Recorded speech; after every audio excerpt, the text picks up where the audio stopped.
और देखिए बड़ी खबर बालोद से है, जहां बालोद में रेत माफियाओं द्वारा महिला आदिवासी सरपंच को डराने और धमकाने का मामला सामने आया। आपको बता दें कि ग्राम पंचायत बेलौदा में आदिवासी महिला सरपंच की जानकारी के बिना रेत माफिया रेत का अवैध उत्खनन कर रहे थे, और जब इसकी जानकारी महिला सरपंच को लगी तो महिला सरपंच मौके पर पहुंचे और वहां जाकर उन्होंने देखा कि वहां पर कुछ रेत माफिया अवैध हथियार लेकर खड़े थे, जहां उन्होंने महिला सरपंच को डराया, धमकाया और वहां से भगा दिया।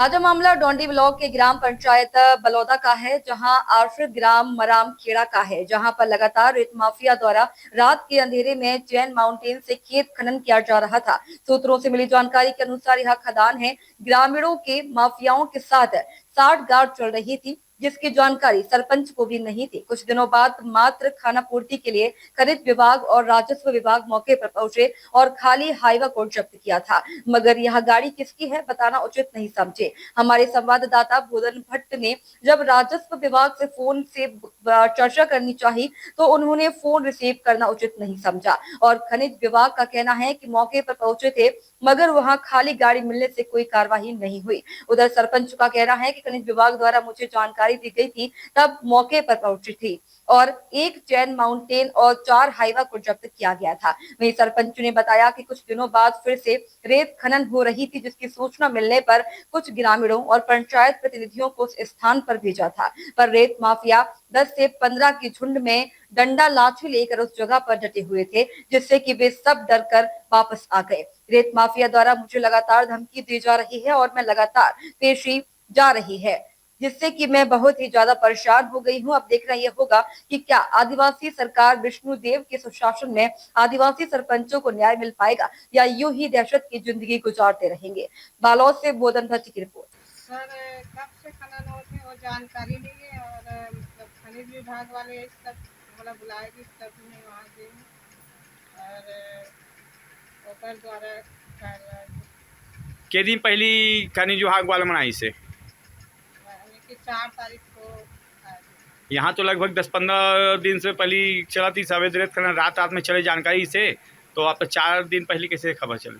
4 तारीख को पता चला काकर माध्यम से पता चली से? खनिज विभाग वाले। खनिज विभाग वाला बड़ाई से हाँ, ओकर का होइस आगे? ओकर बाद फिर एक कार्यवाही करी, 4 हाईवा और एक चैन माउंटेन जब्त करेंगे से और सुपुर्द कर रखे मतलब सरपंच के। तो 4 हाईवा और चैन माउंटेन जब तक काकर है, कुछ जानकारी है का? नहीं, वो कोई जानकारी तो आप मन नहीं पूछे हो? नहीं। तो आप मन तक खनिज माफिया मन नहीं आई इसका? और अभी गाड़ी मन कहाँ है, काका सुपुर्द करे हैं? वो चैन माउंटेन अभी मतलब 6 तारीख को तहसीलदार आ जी, सकर बाद सरपंच मतलब गाड़ी मन कहाँ है अभी? गाड़ी वो मतलब रात में ले गई। कौन लेगी 16? कोई कौन लेगी 16 भी पता नहीं। भाई जब जब्ती बनाई सुपुर्द गई तो थाना में नियमता खड़ा होती है, पंचायत में खड़ा होती है, तो गाड़ी अभी कहाँ है हाल में? अभी 2 गाड़ी तहसीलदार के द्वारा मतलब मंगल करे थाना में हाईवा।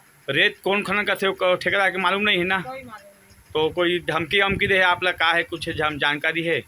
मतलब जानकारी है, मतलब झूठ बोल रहे हो करके धमकी दिया नहीं। कौन देते होला? गाड़ी मालिक। गाड़ी मालिक का? हाँ, कौन है का नाम नंबर फोन से आई इसकी डायरेक्ट आई से? डायरेक्ट आई। तो वो आप ऊपर खिलाफ FIR दर्ज कराओ जो धमकी देता है खिलाफ?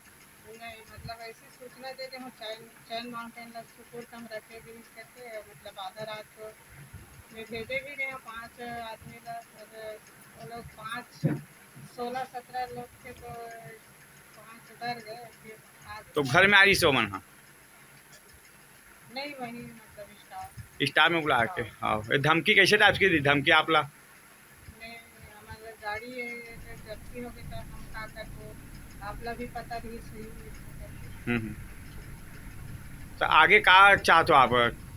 कार्य और पूरी खबर पर अधिक जानकारी के लिए हमारे सहयोगी बोधन भट्ट हमारे साथ जुड़ चुके हैं। बोधन, हमें ये बताएं कि आदिवासी महिला सरपंच को रेत के जो भूमाफिया हैं, रेत माफिया हैं, वो डरा रहे हैं, धमका रहे हैं, जबकि ये तो सरपंच का एरिया है। फिर किस प्रकार से, किस हक से ये जो रेत माफिया है वो आदिवासी महिला सरपंच को धमका रहे हैं, जबकि छत्तीसगढ़ में तो जो है आदिवासी सरकार है, विष्णुदेव साई की सरकार है। जी सर, बताना चाहूँगा, अक्सर देखा जाता है कि कहीं भी रेत का टेंडर जारी होता है तो जिस ग्राम पंचायत के थ्रू होता है उस पंचायत को पहले जानकारी दी जाती है। पर यहाँ अलग ही काम चल रहा है सर। खनिज माफिया और खनिज माफियाओं और खनिज विभाग के अधिकारियों के मिली भगत से बिना सरपंच के जानकारी के साथ लगातार अवैध रेत खनन किया जा रहा है। तो यह डोंडी ब्लॉक के मराम खेड़ा का मामला है सर, ग्राम पंचायत बेलौदा का, जहां पर सरपंच को बताना उचित नहीं समझे और लगभग 10 दिन अवैध रेत खनन उत्खनन जारी होने के बाद भी सरपंच को मालूम नहीं था। उसके बाद कुछ लोगों की शिकायत पर खनिज विभाग तो कार्रवाई के लिए मात्र खाने पूर्ति के लिए वहां पहुंची और उसके बाद 2 दिन बाद राजस्व विभाग के अधिकारी भी पहुंचे, मगर वहां पे जो चैन माउंटेन और 4 हाईवा जब्त किया गया सरपंच के बताए अनुसार, मगर वह चैन माउंटेन हाईवा अभी कहाँ है यह कोई जानकारी नहीं है सर।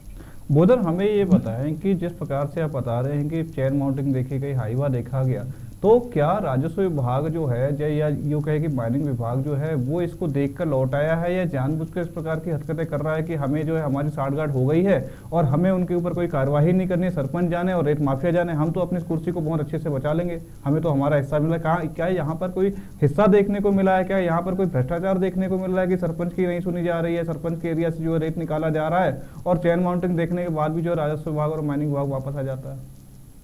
नहीं सर, इसमें सरपंच की कोई मिलीभगत नजर नहीं आ रही है। सरपंच के मैं बताया सरपंच की बात नहीं कर रहा हूँ, मैं राजस्व विभाग और माइनिंग विभाग की बात कर रहा हूँ कि जब माइनिंग विभाग को ये पता है कि यहाँ पर इस प्रकार की जो है घटनाएं, इस प्रकार की हरकतें की जा रही हैं, अवैध रेत का उत्खनन किया जा रहा है, सरपंच शिकायत कर रहे हैं, उसके बाद सरपंच की आप नहीं सुन रहे, तो ये कहीं ना कहीं ये क्या भ्रष्टाचार की ओर एक इशारा करता है कि भाई माइनिंग विभाग और जो राजस्व विभाग है वो जो रेत माफिया उनके साथ मिल चुका है?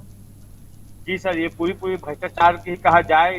इस मामले में हमने कलेक्टर महोदय को संज्ञान में डाला था, मगर उन्होंने सुशासन के इस त्योहार में इस प्रकार का कोई मुद्दा नहीं उठाना चाह रही थी, तो इसको हमने उनके संज्ञान में भी डाल दिया था, क्योंकि इससे पूर्व भी कहीं रेत अवैध उत्खनन का मामला सामने आया था।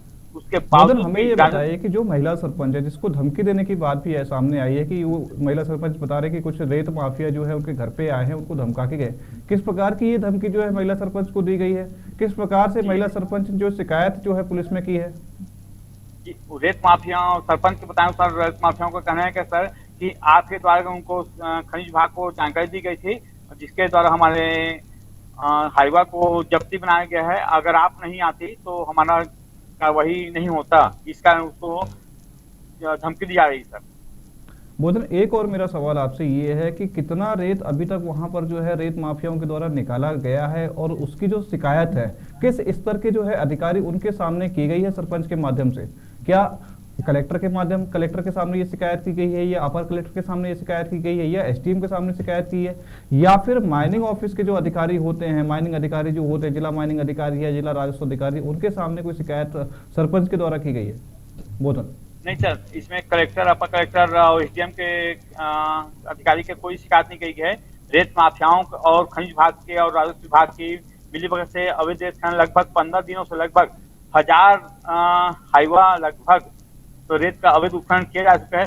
कुछ दिनों बाद सरपंच को अगर जानकारी हुई राजस्व विभाग के द्वारा और खनिज विभाग के द्वारा, तो वहां पे गए तो अपने पंचायत प्रतिनिधि को भेजे हैं, तो वहां पे उनके रेत माफियाओं के जो लक्षित होते हैं, जो डंडा लाठी से लेस थे, उनको देखकर वापस आ गए। कहीं कहीं यहाँ दहशत का माहौल है सर, इसके कारण सरपंच भी अपना चुप्पी साध लिए हैं।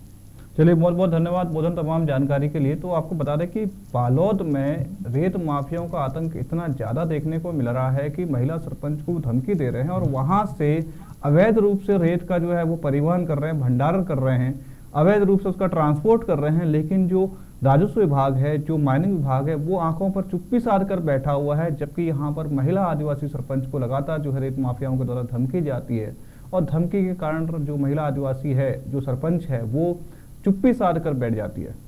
फिलहाल वक्त है छोटे से ब्रेक का, ब्रेक के बाद जल्द हाजिर होंगे।